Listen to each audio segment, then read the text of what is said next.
صل على سيدنا محمد وعلى آل سيدنا محمد كما صليت على إبراهيم وعلى آل إبراهيم في العالمين إنك حميد مجيد. أعوذ بالله من الشيطان الرجيم. بسم الله الرحمن الرحيم. يا نساء النبي لستن كأحد من النساء إن اتقيتن فلا تخضعن بالقول فيطمع الذي في قلبه مرض وقلن قولا معروفا وقرن في بيوتكن ولا تبرجن تبرج الجاهلية الأولى وأقمنا الصلاة وآتينا الزكاة وأطعنا الله ورسوله إنما يريد الله ليذهب عنكم الرجس أهل البيت ويطهركم تطهيرا واذكرن ما يتلى في بيوتكن من آيات الله والحكمة إن الله كان لطيفا خبيرا. قال المؤلف والمفسر رحمه الله تعالى أدام النفع بعلومه وعلومكم في الدارين آمين إلى أن قال واذكرن ما يتلى في بيوتكن من آيات الله والحكمة أي واعملن بما ينزل الله تبارك وتعالى على رسوله صلی اللہ علیہ وسلم فی بیوتکن من الکتاب والسنہ. اللہ تبارک و تعالی نے ارشاد فرمایا آخر آیت میں وَذْكُرْنَا، یعنی آپ جان لیں کہ اللہ پاک جو آپ کے گھروں میں وحی اتارتے ہیں، اللہ تعالیٰ کے نبی جو آپ کو سکھاتے ہیں، آپ اللہ کی کتاب اور سنت رسول پہ عمل کریں. قالہ قتادہ وغیر واحد وَذْكُرْنَ هَذِهِ النِّعْمَةَ الَّتِي خَصَّصْنَ بِهَا مِنْ بَيْنِ النَّاسِ أَنَّ الْوَحْيَ يَنزِلُ فِي بُيُوتِكُنَّ دُونَ سَائِرِ النَّاسِ. اللہ نے ارشاد فرمایا کہ تم اس نعمت کو خاص طور پہ یاد کرو کہ اللہ نے ساری مخلوق میں تمہیں چن لیا ہے کہ تمہارے گھروں کے اندر وحی نازل ہوتی ہے اور کسی کے گھر میں نہیں. وعائشة الصديقة بنت الصديق رضي الله تعالى عنهما أولاهن بهذه النعمة وأحظاهن بهذه الغنيمة وأخصهن من هذه الرحمة العميمة. اور بی بی عائشہ صدیقہ رضی اللہ تعالی عنہا جو ہیں وہ تو تمام بیویوں میں سے اس نعمت سے سب سے آگے ہیں اور ان کو حصہ اللہ نے اس غنیمت اور اس رحمت سے زیادہ عطا فرمایا ہے کہ باقی بھی وحی آتی تھی لیکن سب سے زیادہ نزول وحی تب ہوتا تھا جب بی بی عائشہ صدیقہ کے گھر میں حضور ہوتے. اللہ کی ہر چیز میں حکمت ہے. ایک تو سیدہ عائشہ صدیقہ یعنی تمام بیویوں سے جوان تھی اور دوسرا اللہ نے ان کو علم، فہم، ذکا اور حفظ اور بلاغت اور ادب سے نوازا تھا کہ اللہ تبارک و تعالی نے ایسا ذہانت عطا فرمائی تھی. تو مقصد تو یہ تھا نا کہ داخلی احوال جو ہیں وہ امت تک پہنچیں، تو اس لیے اللہ نے بی بی عائشہ کو یہ خاص مقام دیا. وَإِنَّهُ لَمْ يَنزِلْ عَلَى رَسُولِ اللَّهِ صلی اللہ علیہ وسلم فِي فِرَاشِ امْرَأَةٍ سِوَاهَا. یہ خصوصیت جو ہے سیدہ عائشہ صدیقہ رضی اللہ تعالی عنہا کو حاصل ہے کہ حضور جب آپ کے بستر پہ ہوتے اس وقت بھی اللہ تعالیٰ کی وحی نازل ہوتی.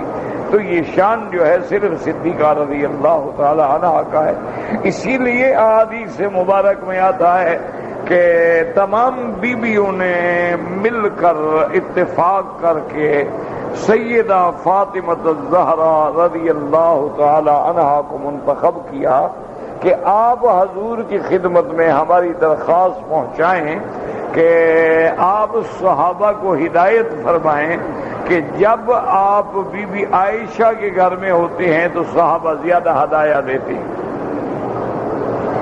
لیکن جب آپ دیگر گھروں میں ہوتے ہیں تو اتنے ہدایہ نہیں آتے ہیں، تو آپ صحابہ کو حکم دیں کہ سب کو برابر دیں. تو بی بی فاطمہ الزہرا رضی اللہ تعالی عنہا نے آ کے حضور کو عرض کیا حضور صلی اللہ علیہ وسلم نے اجمالی جواب عطا فرما دیا کہ فاطمہ تم بھی اس سے محبت کرو جس سے حضور محبت فرماتے ہیں، اور بیویوں نے پھر مجبور کیا بی بی فاطمہ الزہرا کو کہ جا کے یہ بات کہیں۔ تو سیدہ فاطمہ الزہرا نے جب دوبارہ بات کی تو حضور پاک صلی اللہ علیہ وسلم نے فرمایا کہ میری بیٹی، صحابہ کو تو چلو میں منع کر دوں لیکن جبریل کو کون منع کرے گا؟ تو جبریل بھی تو زیادہ بی بی عائشہ کے گھر میں آتے ہیں، تو یہ اللہ نے ان کو ایک شان دی ہے تو بیویوں کو اس پہ راضی ہونا چاہیے، نہ کہ اس پہ ناراض ہونا چاہیے۔ تو بی بی عائشہ صدیقہ رضی اللہ تعالی عنہا کا یہ خصوصیت تھی، یہ مقام تھا، یہ عظمت تھی کہ اور کسی بیوی کے بعد گھر میں ایسا مسئلہ پیش نہیں ہوا کہ حضور بستر پہ ہوں اور اللہ کی وحی نازل ہو جائے۔ تو یہ شرف جو ہے سیدہ عائشہ کو حاصل۔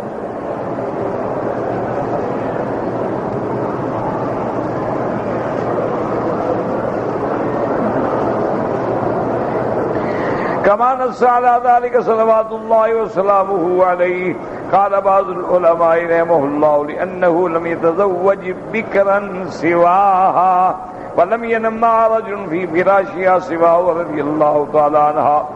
اب بعض علماء فرماتی ہیں کہ یہ خاصیت بھی بی بی عائشہ کو حاصل ہے کہ بی بی عائشہ جو ہیں وہ کنواری بی بی حضور کے گھر میں آئی ہیں، اس کے پاس یعنی اللہ کے نبی سے پہلے کسی سے تعلق نکاح نہیں تھا، تو یہ شرف بھی چونکہ انہیں حاصل تھا تو اس کے بستر پہ ما سوا حضور کے کبھی کوئی نہیں لیٹا، اس لیے اللہ تبارک و تعالی نے اس کو یہ عظمت عطا فرمائی۔ تنازع ان تخصص بهذه المزیت وان تفرد بهذه المرتبة العلیٰ، تو اس لیے ان کو یہ خاص اللہ نے عزت عطا فرمائی اور مرتبہ عطا فرمایا۔ ولكن اذا كان ازواجه من اهل بيته فقرابته احق بهذه التسمية كما تقدم في الحديث واهل بيتي احق۔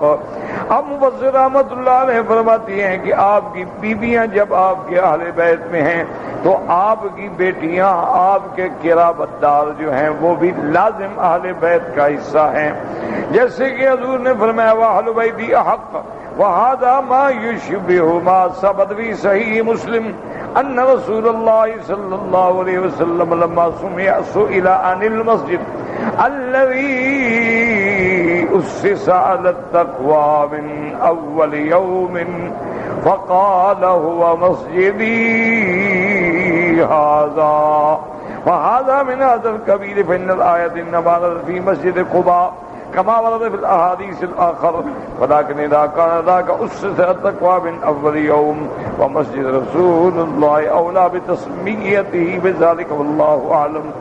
اب مفسر رحمت اللہ علیہ فرماتی ہیں کہ جیسے امام مسلم رحمت اللہ علیہ نے اپنی صحیح مسلم میں یہ روایت نقل فرمائی ہے کہ لما سئل عن المسجد، جب حضور سے سوال کیا گیا کہ یا رسول اللہ صلی اللہ علیہ وسلم وہ مسجد مبارک کون سی ہے الذی اسس علی التقوی من اول یوم، جس کی پہلے دن سے بنیاد جو ہے وہ تقوی پہ رکھی گئی، تو حضور پاک نے فرمایا ہوا مسجدی ھذا، آپ نے فرمایا اس سے مراد یہ میری مسجد ہے جو مدینہ منورہ میں مسجد رسول اللہ ہے۔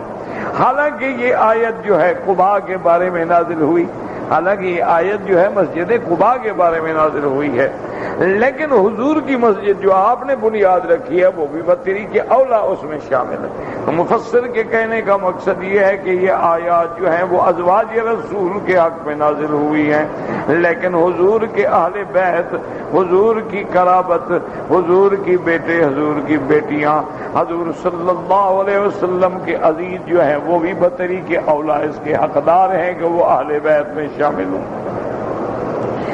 اسی لیے فرماتی ہیں وقد قال ابن ابی حاتم حدثنا ابی قال حدثنا ابو الولید قال حدثنا ابو عوانہ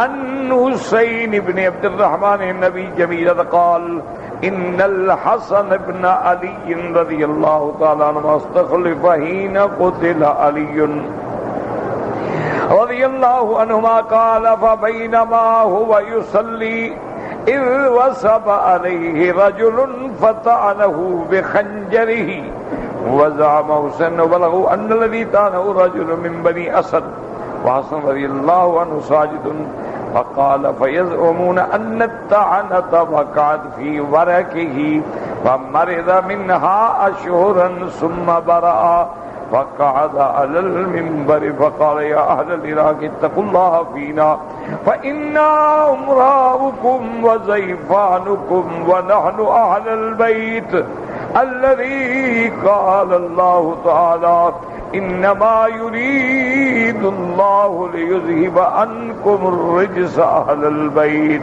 ويطهركم تطهيرا قال وماذا يقول حتى ما بقي احد منا المسجد الا وهو يهن ببكائه. اب اس روایت میں آتا ہے کہ حضرت حسن ابن علی رضی اللہ عنہما جب حضرت علی شہید ہو گئے، حضرت حسن رضی اللہ تعالی عنہ خلیفہ بنے حضور صلی اللہ علیہ وسلم کے نواسے. فبینما هو یصلی، آپ نماز پڑھ رہے تھے، وثب علیہ رجل، ایک بندہ یعنی چھلانگ لگا کے آیا، وطعنہ بخنجرہ، اس نے خنجر سے آپ پہ حملہ کیا. چونکہ اس وقت دشمن جو تھے نا، دراصل جیسے کہ آپ پہلے الحمدللہ کئی دفعہ پڑھ چکے ہیں کہ یہودیت کی تحریک تھی، فتنہ تھا کہ اسلام میں اب ظاہر مقابلہ نہیں ہو سکتا، لہذا مسلمان بن کے جماعتوں میں شامل ہو کے ایسے حالات پیدا کرو کہ مسلمان آپس میں ٹکرا جائیں. تو یہ ساری عبداللہ ابن سبا کی تحریک تھی. اسی نے حضرت عثمان کی شہادت کا پلان کیا. حضرت عثمان کے بعد حضرت علی رضی اللہ عنہ آئے، آپ بھی شہید ہوئے. حضرت علی کے بعد حضرت حسن رضی اللہ تعالی عنہ خلیفہ بنے، اور اللہ نے حضرت حسن کو بڑی وجاہت، بڑی فقاہت عطا فرمائی تھی. آپ نے دیکھا کہ اگر ہم آپس میں لڑتے رہے تو مسلمانوں کی طاقت بکھر جائے گی اور ہم ٹکڑے ٹکڑے ہو جائیں گے. تو اسلام کو، مسلمانوں کو اور اتحاد اسلام کو بچانے کے لیے حضرت حسن خود ہٹ گئے اور حضرت معاویہ سے شروع فرما دی، اور اس کے بعد نظم جو تھا الحمدللہ سارا ٹھیک ہو گیا. تو اب دشمن جو ہیں وہ حضرت حسن کے بھی دشمن ہو گئے. کیوں؟ اسلام تو پھر مستحکم ہو گیا، وہ جو لڑائیاں تھی، جھگڑے تھے، ختم ہو گئے. تو اسی لیے آج بھی آپ دیکھ لیں کہ جتنا شیعہ حضرات ہیں، اگر ان کو اہل بیت رسول سے پیار ہے اور یہ خود مانتے ہیں کہ اس آیت میں مراد بھی حسن، حسین، علی، فاطمہ اور حضور ہیں، لیکن کبھی حضرت حسن کا انہوں نے دن منایا ہے نا؟ حضرت حسین کے لیے تو ماتم بھی کرتے ہیں، ایام بھی مناتے ہیں، عاشورہ محرم بھی مناتے ہیں. حضرت حسن کے لیے کیوں نہیں مناتے؟ حضرت حسن تو اہل بیت ہیں، حضرت علی کے بیٹے ہیں، بی بی فاطمہ کے بطن سے. وجہ کیا ہے کہ وہ اسی تحریک کا اثر ہے، اسی نے انہوں نے دل میں ڈالا کہ ہاں دیکھو حضرت حسن نے تو جی حضرت معاویہ سے سلوک کر لی. اسی لیے بعض جو ان کے بالکل سڑول قسم کے ہوتے ہیں نا، انہوں نے تو اپنی کتابوں میں لکھا ہے کہ مسود وجوہ المسلمین، حضرت حسن نے تو مسلمانوں کے چہرے پہ کالک مل دی کہ حضرت معاویہ سے سلوک کر لی. اس لیے حالانکہ حضرت حسن نے تو کمال کیا. اور دوسری بات یہ ہے کہ یہ صلح جو ہے یہ تو بشارت ہے سیدنا محمد مصطفیٰ. حضور پاک نے ایک دن حضرت حسن کو دیکھا، آپ چھوٹے تھے، آپ نے فرمایا ان ابنی ھذا سید، یہ میرا بیٹا جو ہے سردار بنے گا. لعل اللہ ان یصلح به بین فئتین عظیمتین من المسلمین، مجھے امید ہے کہ اللہ اس کے ذریعے دو مسلمانوں کی بہت بڑی جماعتوں کی صلح کرا دیں گے. تو یہ تو حضور کی پیشین گوئی ہے، حضور صلی اللہ علیہ وسلم کی پیشین گوئی کے مطابق انہوں نے صلح فرمائی ہے.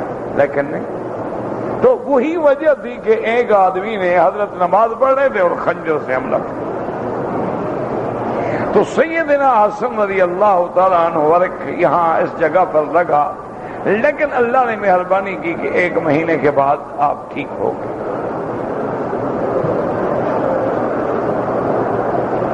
بعد میں بھی نہیں بخشا، بعد میں بھی زہر دلائی، دشمن نے تو کوئی موقع نہیں چھوڑا ہے۔ اب ایک دن حضرت منبر پہ بیٹھے تھے تو آپ نے فرمایا کہ یا اہل العراق اتقوا اللہ فینا، کہ اے عراقیو اللہ سے ڈرو، فإنا امراؤکم، ہم تمہارے حاکم بھی ہیں اور تمہارے مہمان بھی ہیں، وَنَحْنُ أَهْلَ الْبَيْتِ، اور ہم اہل بیت کا حصہ بھی ہیں، جن کے بارے میں اللہ نے قرآن میں فرمایا انما يريد الله ليذهب عنكم الرجس اهل البيت ويطهركم تطهيرا، قال فما زال يقولها۔ حضرت حسن یہ آیت بار بار پڑھ رہے تھے، اور راوی کہتا ہے کہ مسجد میں کوئی بندہ ایسا نہ بچا جو سب رونے میں آ گئے، سب رو رہے تھے، اس کے رونے کی آوازیں سنی جا رہی تھی۔ وقال السدي بن الديلم قال علي بن الحسين رضي الله عنهما لرجل من أهل الشام أما قرأت في الأحزاب انما يريد الله ليذهب عنكم الرجس على البيت ويطهركم تطهيرا، فقال نعم وَلَأَنْتُمْ هُمْ قَالَ نَعَمْ۔ حضرت علی ابن الحسین، یہ حضرت حسین کے بیٹے ہیں لیکن نام علی ہے، حسین ابن علی اور یہ علی ابن الحسین ہے۔ علماء فرماتے ہیں اس سے مراد حضرت زین العابدین ہے رضی اللہ تعالیٰ عنہ نے ایک شام کے آدمی کو فرمایا، آپ نے فرمایا کیا تم نے سورۃ الاحزاب کی تلاوت کی ہے؟ اللہ فرماتے ہیں انما یرید اللہ لیذہب عنکم الرجس اہل البیت ویطہرکم تطہیرا، فقال نعم، آپ نے فرمایا، انہوں نے کہا کہ ہاں ہم نے پڑھی ہے، وَلَا أَنْتُمْ هُمْ، کیا تم ان میں سے ہو؟ آپ نے فرمایا کہ ہاں ہم بھی آل بیت میں سے۔ وَقَوْلُهُ تَبَارَكَ وَتَعَالَى إِنَّ اللَّهَ كَانَ لَطِيفًا خَبِيرًا، اے بِلُطْفِهِ بِكُنَّ بَلَغْتُنَّ هَذِهِ الْمَنْزِلَةَ وَبِخِبْرَتِهِ بِكُنَّ وَأَنْكُنَّ أَهْلٌ لِذَلِكَ أَعْطَاكُنَّ ذَلِكَ وَخَصَّكُنَّ بِذَلِكَ۔ اللہ تبارک و تعالی لطیفاً خبیرا، لطیف مانا ہر بھید جاننے والا، خبیراً ہر چیز کا علم رکھنے والا، بعض فرمایا رازدان، یعنی کوئی راز ایسا نہیں جس کو اللہ نہ جانتے ہوں، تو اللہ نے جاننے کے علم کی شان کے ساتھ تم اب خواتین رسول کو اس مقام کے لیے چن لیا ہے، اور تمہیں آتاکن ذالک، یہ نعمت دی، وخصکن بذالک، اور تمہارے لیے یہ نعمت خاص کر دی۔ قال ابن جریر رحمہ اللہ وَاذْكُرُوا نعمت اللہ علیکم، نعمت اللہ علیکن بأن جعلکن فی بیوت، تم اللہ کی نعمت کو یاد کرو کہ اللہ نے تمہارے ایسے گھر بنائی ہیں کہ تتلا فیہا آیات اللہ والحکمہ، کہ تمہارے گھروں میں اللہ کا قرآن اور محمد مصطفیٰ کی سنت کا بیان ہوتا ہے۔ فاشکرن اللہ تعالی علی ذلک وحمد لہ، اللہ کا شکر کریں، اللہ کا حمد کریں۔ ان اللہ کان لطیفا، اے ذا لطف بکن، اللہ تم سے مہربان ہے، لطیف مانا مہربان بھی آتے ہیں۔ اذ جعلکن فی البیوت التی تتلی فیہا آیات اللہ والحکمت، حکمت سے کیا مراد ہے؟ سنت محمد مصطفیٰ۔ خبیراً بکن، اور اللہ جاننے والے ہیں، اذ اختارکن لرسولہ ازواجا، اللہ علم والے جاننے والے ہیں کہ انہوں نے چن لیا ہے تمہیں اپنے نبی کی بیویاں بنانے کے لیے. وقال قتادہ واذکرن ما یتلی فی بیوتکن من آیات اللہ والحکمہ ای یمتن علیہن بذلک. رواہ ابن جریر. وقال عطیۃ الاوفی فی قولہ تعالی ان اللہ کان لطیفا خبیرا. لطیفاً باستخراجها خبیراً بموضعها. اللہ یعنی اندر کی بات کو نکالنے والے ہیں اور جو مقام جہاں رکھنا ہے وہاں رکھنے والے، چونکہ علم والے ہیں تو علم والا تو غلطی نہیں کرتا ہے. رواہ نبی ثم قال وقال رواہ الربيع بن مسلم قتادہ ان المسلمین والمسلمات والمؤمنین والمؤمنات والقانتین والقانتات والصادقین والصادقات والصابرین والصابرات والخاشعین والخاشعات والمتصدقین والمتصدقین والمتصدقات والصائمین والصائمات والحافظین فروجهم والحافظات والذاکرین اللہ کثیرا والذاکرات اعد اللہ لهم مغفرة واجرا عظیما. قال الامام احمد حدثنا عفان قال حدثنا عبد الواحد بن زياد قال حدثنا عثمان بن حكيم قال حدثنا عبد الرحمن بن شيبة قال سمعت سلمة رضي الله عنها زوج النبي المصطفى صلى الله عليه وسلم تقول قلت للنبي صلى الله عليه وسلم ما لنا لا نذكر في القرآن كما يذكر الرجال. قالت فلم يرعني منه ذات يوم إلا ونداؤه على المنبر.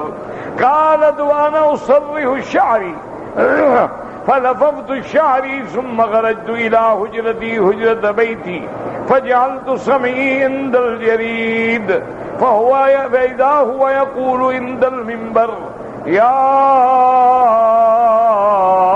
أيها الناس ان اللہ تعالی یقول ان المسلمین والمسلمات والمؤمنین والمؤمنات الى آخر الآیہ.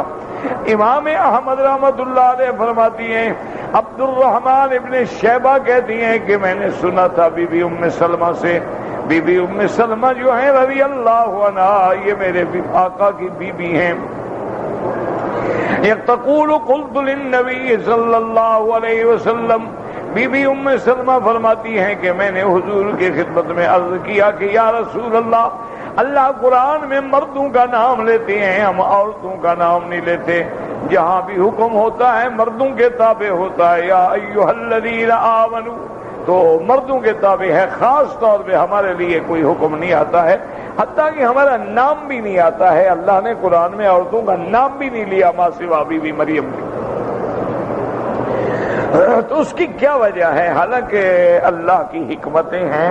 اس میں اشارہ ہے کہ عورت کے نام پر بھی پردہ ہے، عورت کے کام پر بھی پردہ ہے، عورت کے جسم پر بھی پردہ ہے، عورت کی آواز پر بھی پردہ ہے. اس لیے اللہ قرآن میں امرأۃ نوح، امرأۃ لوط، امرأۃ فرعون، امرأۃ العزیز کسی کا نہ حتیٰ کہ حضور کی بیویوں کا نام بھی نہیں لیا. ازواج النبی، نساء النبی، نساء النبی، ازواج کنہ، بنات کنہ، کسی بیٹی کا بھی نام نہیں لیا اللہ نے، صرف بی بی مریم کا نام لیا ہے. تو اس سے اشارہ تھا کہ اللہ نے عورتوں کے لیے عفت میں، عصمت میں، عزت میں اور ستر میں جو مقام رکھا ہے وہ اسی کا وہ مقام ہے. تو بی بی فرماتی ہیں کہ میں نے کہا فلم یرانی، کچھ وقت گزرا کہ میں نے سنا کہ حضور منبر پہ ہیں. میں اپنے بال بنا رہی تھی لیکن جب آواز آئی تو میں نے جلدی جلدی کپڑا باندھ کے اپنے حجرے میں آ کے کھڑی ہو گئی اور چھڑیوں کا وہ جگہ بنی ہوئی تھی ساری، تو اس سے میں نے کان لگا کے سنا تو حضور یہ آیت مبارک پڑھ رہے.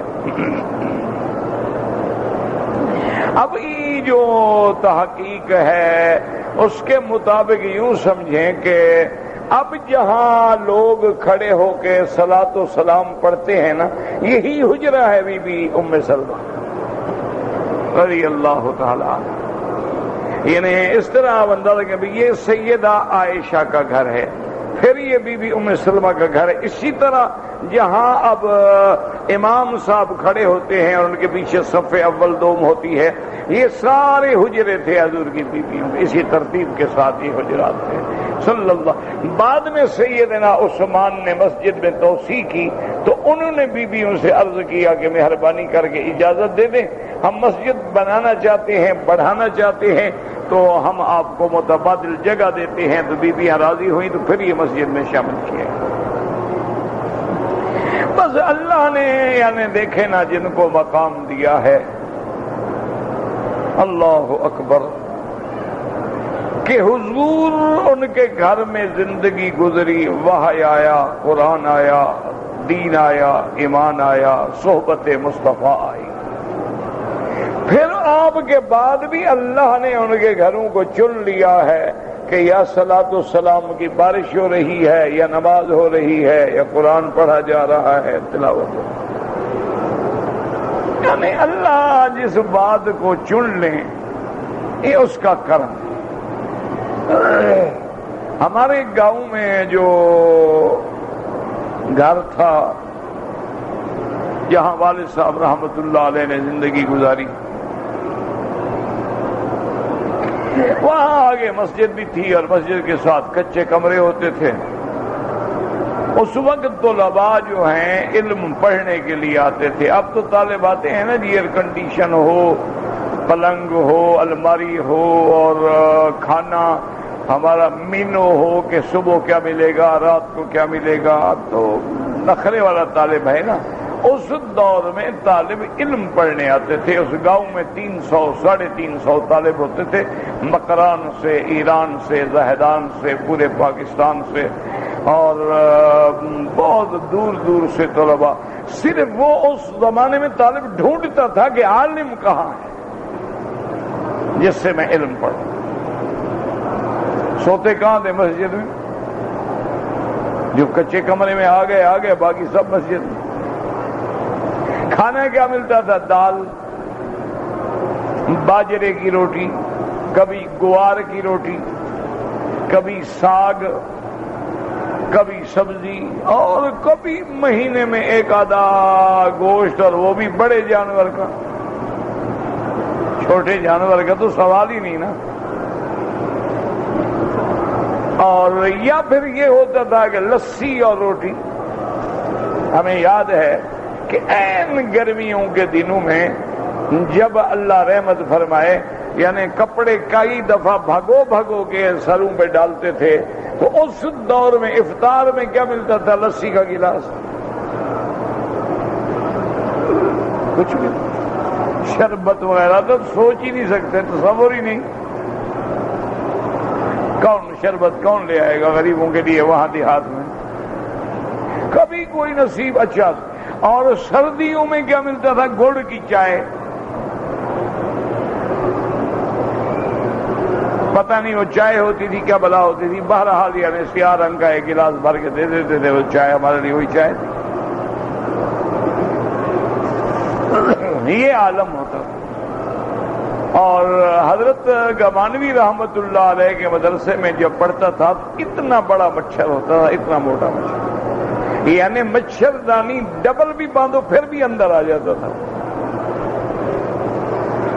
اور میلوں تک سارا شور تھا، سیم تھا، کلر تھا، اور اس میں بڑے بڑے کداور کوند پیدا ہو گئی تھی جس میں خنزیر بھی ہوتے تھے اور باقی شکار مرغابیاں بھی ہوتی تھی۔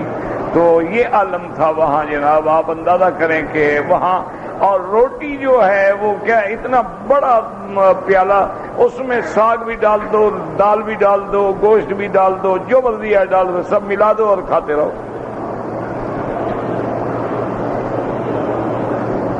یہ تو اب ہے نا جناب کہ ڈنر، لنچ اور کھانے اور جناب برتن، اور دنیا ہی بدل گئی ہے۔ تو یقین ہے، میں اللہ کے کعبے میں بیٹھ کے دیانتداری سے کہتا ہوں کہ جو لوگ 50 سال یا 100 سال پہلے مکے مدینے آئے ہیں نا، وہ تو اللہ کے لیے آئے تھے، اب جو آئے پیسوں کے لیے۔ آج ان سے پیسے چھین لو، کل نہ بھاگ جائیں، جو مرضی ہے کرو۔ کاریں ہیں جن کے پاس کھوتی نہیں تھی، کار پہ چڑھتا ہے، وہ کیوں جائے؟ پاگل ہو گیا ہے۔ جس نے زندگی میں کبھی پنکھا نہیں دیکھا وہ اے سی چلا کے سوتا ہے۔ ہمارے اپنا پنکھا کوئی نہیں، بجلی نہیں تھی تو پنکھا ہم کیسے چلا لیتے بھائی؟ بجلی نہیں تھی۔ بہت بڑا یعنی جو ہمارا آرام تھا نا جی، وہ نیچے ریت بچھا دی اور ایک گول سا کبا سا بنا لیا، اس میں آگے چھڑیاں وڑیاں باندھ کے پانی بھگو دیا اور وہاں سے کو ہوا آ گئی تو آ گئی۔ تو باہر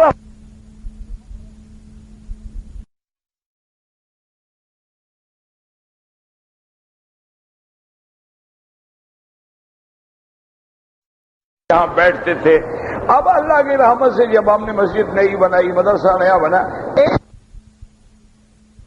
مسجد مدرسے میں آ گئی، اب بھی وہاں قال اللہ قال رسول اللہ پڑھا جا رہا ہے۔ یہ کوئی محنت ہے، اللہ کے ہاں قبول ہو جائے تو۔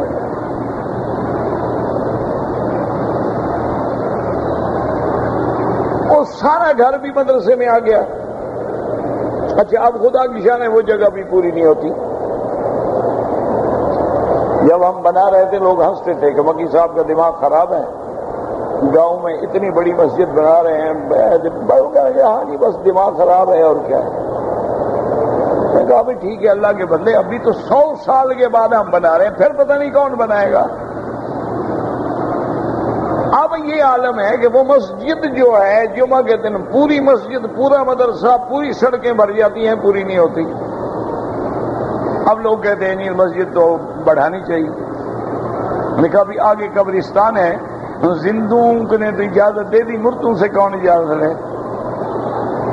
ان سے اجازت لے لو تو ہم بڑھا لیں گے، پھر کہیں گے وہابیاں دیکھا قبریں توڑ دی، پھر ایک نیا مسئلہ کھڑا ہو جائے گا نا۔ مجبور ہیں، آگے قبرستان ہے، کیا کریں؟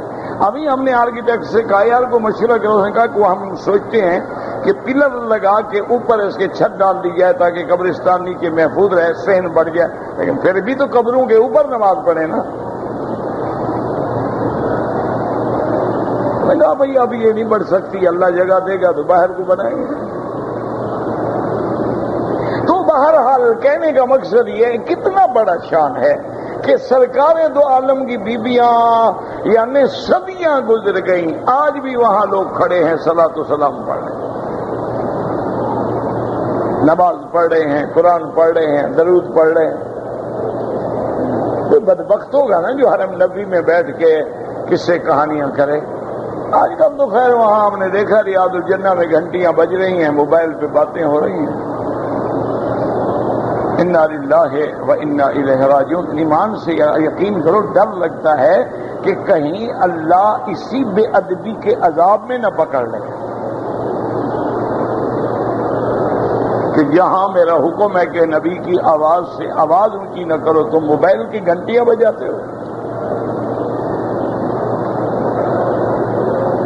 انا للہ و انا الیہ راجعون۔ اور کیا کہہ سکتے ہیں میرا بھائی، مولوی کا کام تو یہی ہے نا، آپ کو باتیں پہنچاتے رہیں اور امت کا حال دیکھ کے جلتے رہیں، باقی ہدایت تو اللہ کے ہاتھ میں، ہمارے بس میں کیا ہے۔ تو اس لیے بی فرماتی ہیں کہ میں نے فوراً یہ کیا کہ جلدی جلدی اپنے حجرہ گھر کے حجرے میں وجعلت سمعی عند الجرید، میں نے اس سڑیوں کی جگہ پہ کان مبارک رکھے اور میں سنا۔ حضور منبر پہ بیٹھ کے یہ آیت تلاوت فرما رہے تھے، ان المسلمین والمسلمات والمؤمنین والمؤمنات والقانتین والقانتات الى آخر الآیہ۔ طریق اخری عنہا قال النسائی ایضا حدثنا محمد بن حاتم قال حدثنا سوید قال اخبرنا عبد الله بن شريك عن محمد بن عمرو عن ابي سلمة عن ام سلمة رضي الله عنها انها قالت للنبي صلى الله عليه وسلم يا نبي الله ما لي يسمع الرجال يذكرون في القرآن والنساء لا يذكرنا. بی بی ام سلمہ فرماتی ہیں کہ میں نے حضور کی خدمت میں عرض کیا کہ یا رسول اللہ اس کی کیا وجہ ہے؟ اللہ مردوں کو تو مخاطب فرماتے ہیں لیکن عورتوں کو خطاب نہیں فرماتے. فانزل اللہ تعالی هذه الآیہ ان المسلمین والمسلمات والمؤمنین والمؤمنات. وقد رواه ابن جرير عن ابي قريب عن ابي معاوية عن محمد بن عمرو عن ابي سلمة عن يحيى بن عبد الرحمن ان يحيى بن عبد الرحمن بن حاتب حدثه عن ام سلمة رضي الله عنها قالت قلت یا رسول اللہ اذکر الرجال فی کل شیء ولا نذکر، کہ ہر مقام پہ مردوں کو خطاب کیا گیا، ان کا ذکر کیا گیا ہے لیکن عورتوں کا ذکر نہیں آتا. فانزل اللہ تعالی هذه الآیہ ان المسلمین والمسلمات والمؤمنین والمؤمنات طریق اخرى. قال سفیان بن ابی نجیح عن مجاہد قالت ام سلمة رضی اللہ تعالیٰ عنہ یا رسول اللہ اذکر الرجال ولا نذکر، مردوں کا تو ذکر ہوتا ہے لیکن عورتوں کا ذکر قرآن میں نہیں آتا. اللہ نے یہ آیت اتاری. حدیث آخر قال ابن جریر قال حدثنا ابو قریب قال حدثنا سنان بن ظاہر الامری قال حدثنا ابو قدینۃ یحیی بن الملحب عن کابوس بن ابی ذبیان نبی عن ابن عباس رضی اللہ عنہما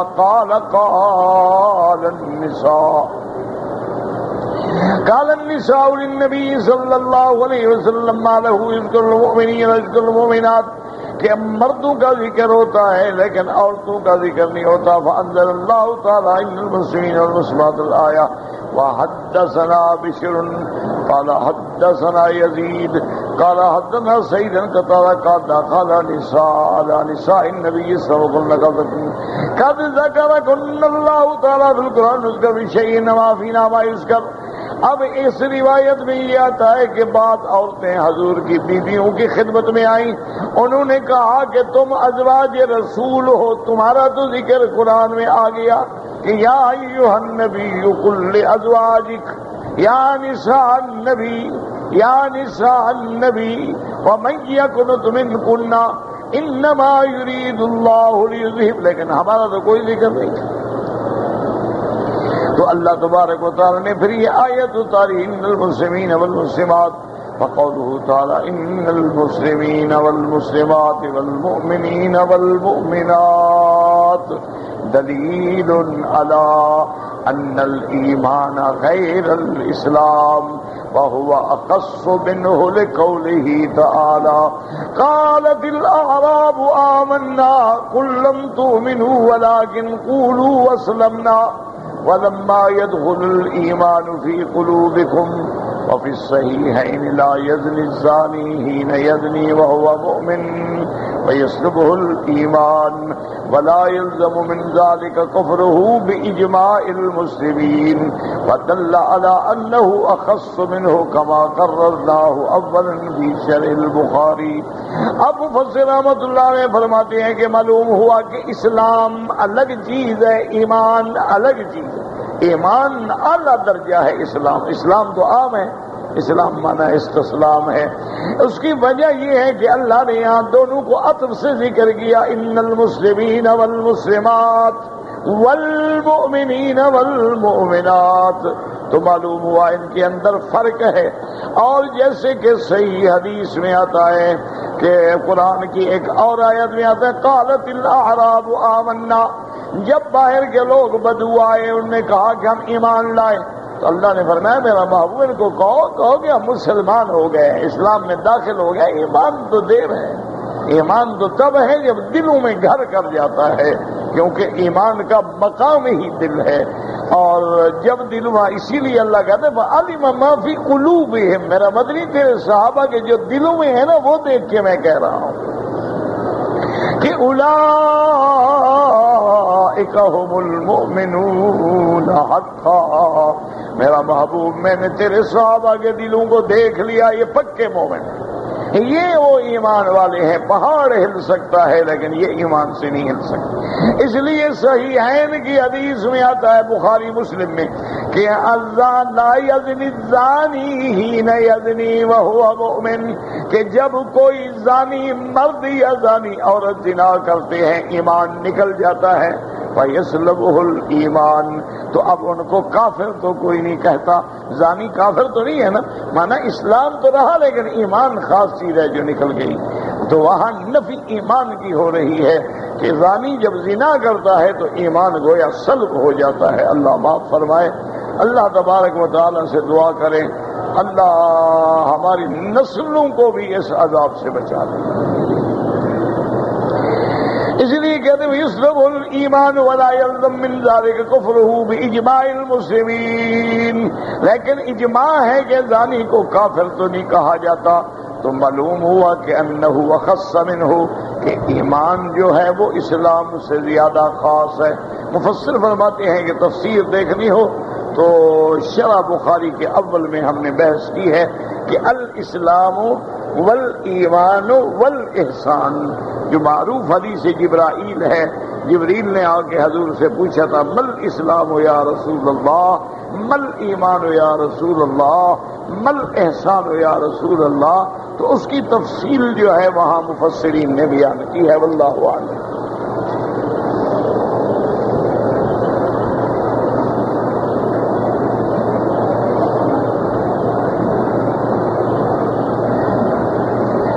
کہ اگر مکے کے حدود حرم میں کوئی آدمی گناہ کا ارادہ کرتا ہے لیکن گناہ نہیں کرتا، تو کیا وہ ارادے پہ بھی پکڑا جائے گا یا نہیں پکڑا جائے گا؟ پہلے مسئلہ سمجھیں کہ مطلقاً اگر ایک آدمی نے گناہ کا ارادہ کیا ہے لیکن گناہ نہیں کیا، چھوڑ دیا، تو اللہ کہتے ہیں نیکی لکھ دو، میرے عذاب سے ڈر گیا اس نے گناہ چھوڑ دیا، وہ بھی نیکی نہیں کیا۔ نیکی کا ارادہ کرتا ہے لیکن نیکی نہیں کرتا، پھر بھی اللہ کہتے ہیں اس کو ثواب عطا فرماؤ، نیت تو کی تھی نا۔ اور جب نیکی کا ارادہ کر کے پھر عمل بھی کرتا ہے تو اللہ فرماتے ہیں 10 گنا اجر لکھ دو اس کے لیے۔ اب مسئلہ ہے حرم کا، تو حرم شریف کے بارے میں بعض علماء فرماتے ہیں کہ یہاں اگر گناہ کا ارادہ بھی کرو تو لکھا جاتا ہے۔ وہ قرآن پاک کی ایک آیت ہے کہ وَمَن يُرِدْ فِيهِ بِإِلْحَادٍ بِظُلْمٍ نُذِقْهُ مِنْ عَذَابٍ أَلِيمٍ، کہ جو شخص بھی یہاں ارادہ کرے گا بے دینی کا تو اللہ فرماتے ہیں ہم اس کو بڑا دردناک عذاب چکھائیں گے۔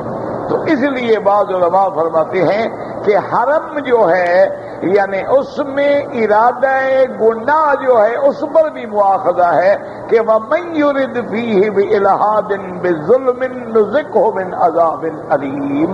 تو اس لیے بعض علماء کا یہی خیال ہے کہ یہ جگہ اتنا اہم ہے، اتنا مہم ہے، اتنا عظمت والی ہے کہ یہاں پر آدمی گناہ کے ارادے میں بھی پکڑا جاتا ہے۔ اسی لیے حضرت عبداللہ ابن عمر رضی اللہ تعالی عنہما جب عمرے کے لیے تشریف لاتے تھے تو آپ ہمیشہ اپنا قیام جو ہے مسجد عائشہ کے قریب رکھتے تھے۔ خیمے ہوتے تھے، گھر تو ہوتا نہیں تھا نا، خیمہ لگا دیا، تو آپ ہمیشہ 2 خیمے لگاتے، ایک تو داخل حدود حرم میں اور ایک خارج حدود حرم میں۔ تو سارے ساتھی پوچھتے حضرت یہ کیا کرتے ہیں؟ فرمایا جب نماز پڑھنی ہو، ذکر کرنا ہو، قرآن پڑھنا ہو تو حرم میں چلا جاتا ہوں، اور جب اپنے بیوی بچوں سے اہلیال سے کھانا پینا بات چیت کرنی تو حرم سے نکل جاتا ہوں کہ کہیں حرم میں بے ادبی کی بات زبان سے نہ نکل جائے۔ اسی لیے حضرت ابن عباس یعنی عبداللہ ابن عباس جو حبر المفسرین ہے رضی اللہ عنہما، جن کو اللہ نے قرآن کا فہم خاص عطا فرمایا تھا، انہوں نے ساری زندگی طائف میں گزار دی آخری عمر، اور طائف میں فوت ہوئے، طائف میں قبر بنی، آج بھی وہاں مسجد ابن عباس اور ان کی قبر موجود ہے، لیکن مکے میں نہیں رہے۔ تو جب ان کو ساتھی کہتے ہیں حضرت یہ کیا کر رہے ہیں، فرمایا ان اخطی سبعین خطیۃ، میں حد حرم کے باہر 70 گناہ کروں، وہ ٹھیک ہے بجائے اس کے کہ حرم میں 1 گناہ کروں۔ اسی لیے امام ابو حنیفہ رحمت اللہ علیہ کے نزدیک حرمین الشریفین میں مکے مدینے میں مستقل قیام جو ہے وہ مکروہ ہے۔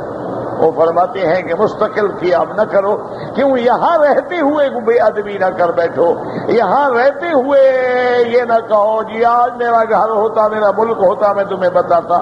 تو یہاں رہ کے اپنے ملک کو عزت دینا جو ہے اس سے بہتر ہے کہ اپنے ملک میں بیٹھ کے حرم کا خیال دل میں رکھیں۔ لیکن بعض علماء کہتے ہیں کہ نہیں، اللہ یہاں ارادے پہ نہیں پکڑتے، اور لفظ ہے من یرد فیہ بالحاد بالظلم۔ ہاں اگر یہاں کوئی آدمی بے دینی کرے گا، شرک کرے گا، کفر کرے گا یا ظلم پھیلائے گا تو وہاں ارادے پہ پکڑا جائے گا، ورنہ عام گناہ پہ اللہ نہیں پکڑتے ہیں۔ لیکن بہرحال ہر حال میں بچنے کی کوشش کریں، حرم کا مقام بہت بلند ہے، اور ہمارا جو حال ہے بس اللہ رحم فرما دیں، ورنہ ہم اپنی نافرمانیوں کی حدود سے بھی گزر گئے۔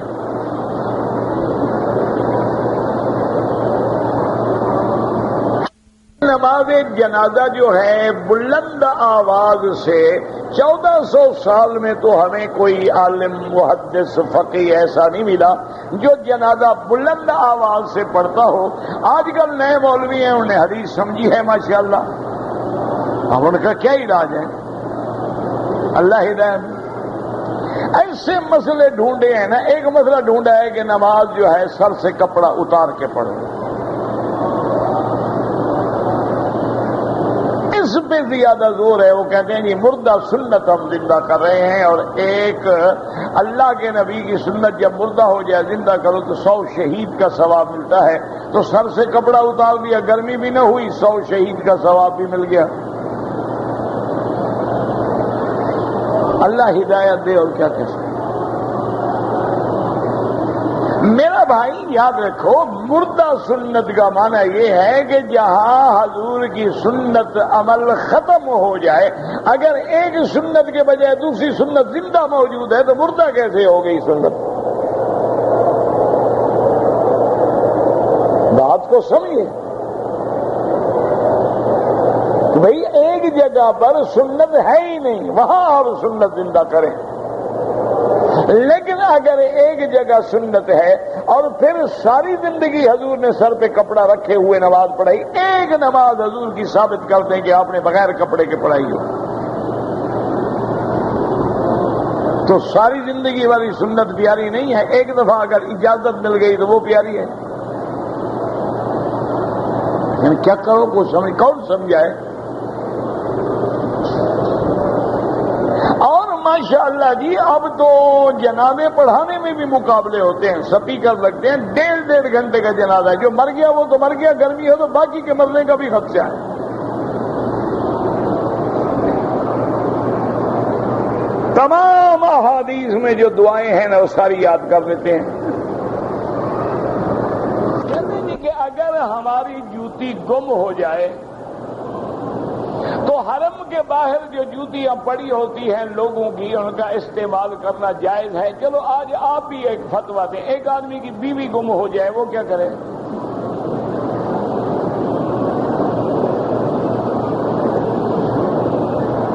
یعنی مانا یہ ہوا کہ بڑی چیز ہو وہ تو حرام ہے، چھوٹی حلال ہے۔ یعنی حرام کا بکرا کھانا تو حرام ہے، لیکن بوٹی کھانا جائز ہے۔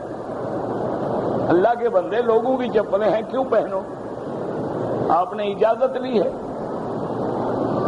یہ تصرفی ملک غیر ہے، دوسرے کے ملک میں تصرف کر رہے ہیں، آپ کو کیا حق پہنچا ہے؟ بالکل نہ پہنے اور اپنے جوتے کو کسی شاپر میں کپڑے میں لپیٹ کے اپنے سامنے رکھیں. اسی لیے تو بزرگ کہہ گئے تھے نا کہ النعلین تحت العین، کہ اپنے جوتے جو ہیں آنکھوں کے سامنے رکھو. ان کو پتہ تھا کہ جوتے چور ہر دور میں ہوں گے. حضور پاک نے فرمایا جب نماز پڑھو تو جوتا دائیں طرف رکھو. اگر دائیں طرف بھی نمازی کھڑے ہیں تو فرمایا بائیں طرف رکھو. اگر بائیں طرف بھی نمازی کھڑے ہیں فرمایا دو ٹانگوں کے درمیان میں رکھ کے نماز پڑھ لو.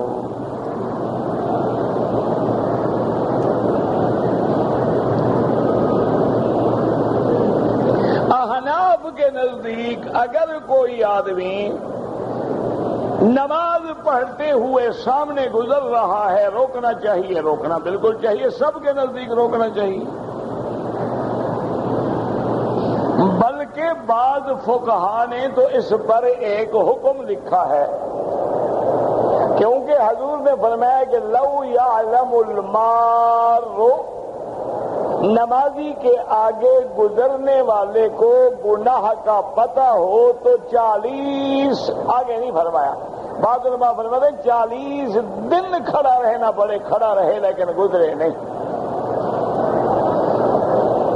اس لیے فقہا نے ایک جزی نکالی ہے کہ اگر آدمی نماز پڑھ رہا ہے اور کوئی آدمی آگے گزرتا ہے، اس نے قدرتی طور پہ اس کو روکا اور دھکا آیا، بندہ گر گیا، مر گیا، کہتے ہیں اس پہ دیت نہیں ہوگی، اس نے تو نبی کے حکم پہ عمل کر کے روکا ہے. بہرحال اگر مجبوری ہو تو سجدے والی جگہ سے دور ہو کے گزریں، سجدے کی جگہ پہ پاؤں نہ آئے.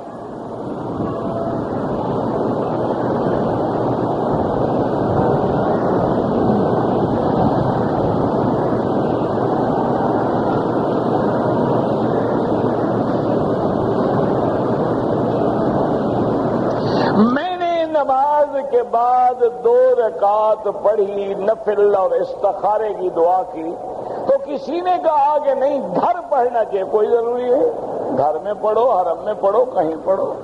ویسے نفل نماز گھر میں پڑھنا افضل ہے، لیکن یہ معنی نہیں کہ مسجد میں منع ہے.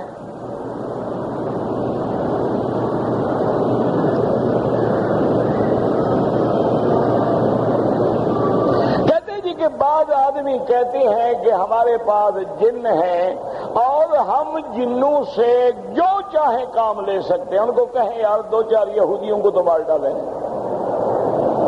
کوئی کام لو نا ان سے. پھر اس کے جن اچھے ہیں، صرف مسلمانوں کو ستانے کے لیے ہیں، نہ کافروں کو مارتے ہیں، نہ یہودیوں کو مارتے ہیں، نہ مسلمانوں کا تحفظ کرتے ہیں. عجیب بات ہے، جن ہوتے ہیں، تابع بھی ہوتے ہیں، جن شاگرد بھی ہوتے ہیں. ہمارے بڑے بڑے علماء تھے جن کے بعد جن پڑھتے تھے، کوئی مسئلہ نہیں، لیکن وہ کسی کو بتاتے بھی نہیں اور کاروبار بھی نہیں کرتے کہ میں جو چاہوں کر لوں. کیا جو چاہیں کر لیں؟ اگر تمہارے پاس 2 جن ہیں، اگلے کے پاس 4 ہوں. تمہارے پاس مسلمان جن ہیں، ان کے پاس کافر جن ہیں. تمہارے جن شریف ہوں گے، ان کے جن تو شرارتی ہوں گے، وہ زیادہ جلدی نقصان پہنچائیں گے.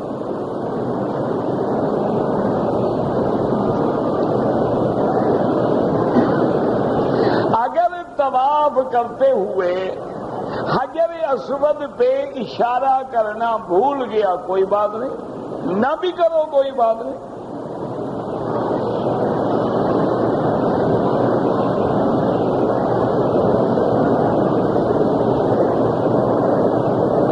ہم پاکستان سے آئے ہیں، یہاں ہمارا قیام مکہ مکرمہ میں 5 دن، مدینہ منورہ میں 5 دن. تو آپ مسافر ہیں، آپ نماز قصر پڑھیں گے. سنتیں اور نفل اللہ نے آپ کو معاف کیے ہیں، لیکن پڑھو گے تو اللہ ثواب دیں گے. یہ تو نہیں ہے کہ پڑھو اللہ ثواب بھی نہ دیں.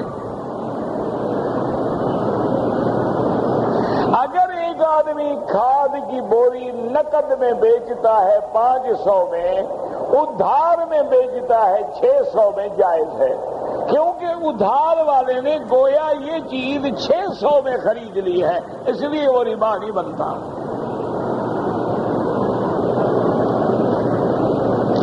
جب ہم مسجد نبوی میں جائیں انشاءاللہ تو داخل ہوتے ہوئے بھی سلام پڑھیں، بالکل ہر مسجد میں جب داخل ہوں میرے نبی پہ سلام پڑھیں۔ بسم اللہ والصلاة والسلام علی رسول اللہ، اللہم اغفر لی ذنوبی وافتح لی ابواب رحمتک، اور جب باہر نکلے پھر بھی سلام پڑھیں، بسم اللہ والصلاة والسلام علی رسول اللہ، اللہم اغفر لی ذنوبی وافتح لی ابواب فضلک۔ تو یہ تو جب مسجد نبی میں جاؤ تب بھی پڑھو گے، بسم اللہ والصلاة والسلام علی رسول اللہ، اللہم اغفر لی ذنوبی وافتح لی ابواب رحمتک۔ اور بعض علماء نے لکھا ہے آگے بڑھے، وَأَنَّ الْمَسَاجِدَ لِلَّهِ فَلَا تَدْعُوا مَعَ اللَّهِ أَبَدًا۔ اور بعض فقہا کہتے ہیں کہ اعتکاف کی نیت بھی کر لے گے، یا اللہ جتنی دیر میں مسجد میں ہوں میری نیت اعتکاف ہے، تاکہ اس کو اعتکاف نفلی کا ثواب بھی ساتھ ساتھ ملتا رہے۔ اور اسی طرح بعض علماء فرماتی ہیں کہ حضور پاک نے فرمایا کہ ہر زائر کا مزدور پہ حق ہوتا ہے، اگر کوئی تمہیں ملنے کے لیے آتا ہے تو ملنے والے کا تم پر حق ہے۔ تو آدمی کہے انی جئتک زائرا، یا اللہ میں تیرے گھر میں تیرے دروازے پر زیارت تیرے کے لیے آیا ہوں، اور ہر زائر کا حق ہے، میرا بھی آپ پہ حق ہے، میں مہمان ہوں، اللہم اجرنی من النار، مجھے جہنم کی آگ سے بچا لے۔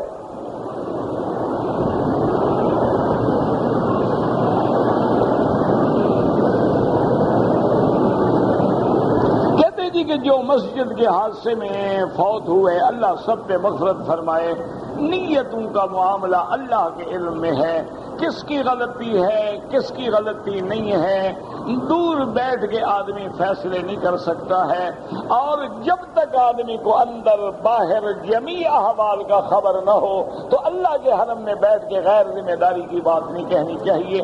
بہرحال اللہ تمام پہ رحم فرمائے، شہداء پہ بھی رحم فرمائے، مرنے والوں پہ بھی رحم فرمائے، طلباء طالبات پہ بھی رحم فرمائے، اور جتنے لوگ شہید ہوئے ہیں اللہ سب کے مغفرت فرما کے درجات بلند کرے، اور ان کے پسماندگان کو صبر جمیل عطا فرمائے۔